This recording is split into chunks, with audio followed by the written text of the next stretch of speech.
Shree Guru. In the chapter 37, the Guru tells us about the code of conduct for all householders.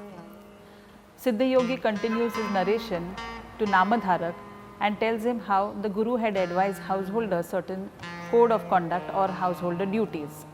He advises householders to get awake early in the morning, if possible before sunrise, and do their morning ablutions, a physical exercise, and then partake with their bath and other things.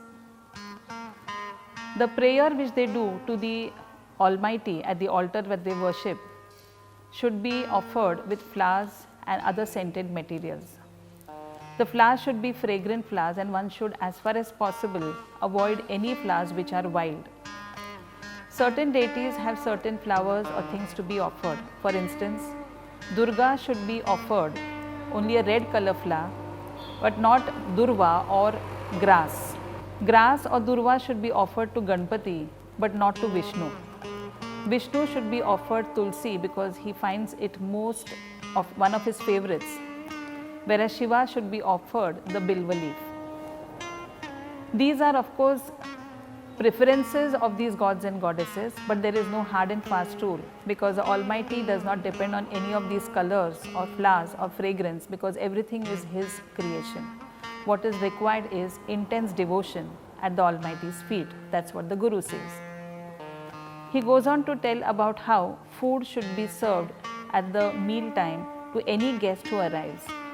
Whoever comes at your door throughout the day at least should be offered water, he says. Food should be offered to guests, and there should be fresh food offered to them. One should not give them stale food or have a discrimination of rich and poor, and should have equal distribution of food to all. After food, one can have betel nut or pan, as we call it.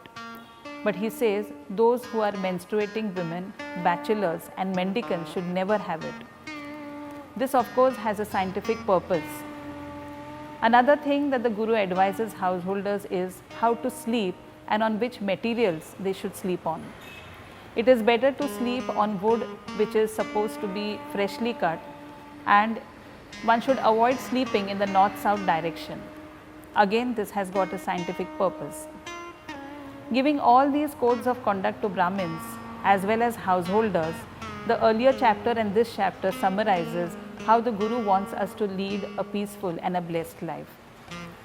Following these instructions will only bring us health and prosperity, because when there is good health, there is going to be prosperity. Saying so, Yogi continues his narration to go on to the next chapter. Till then, we will keep chanting Shree Guru.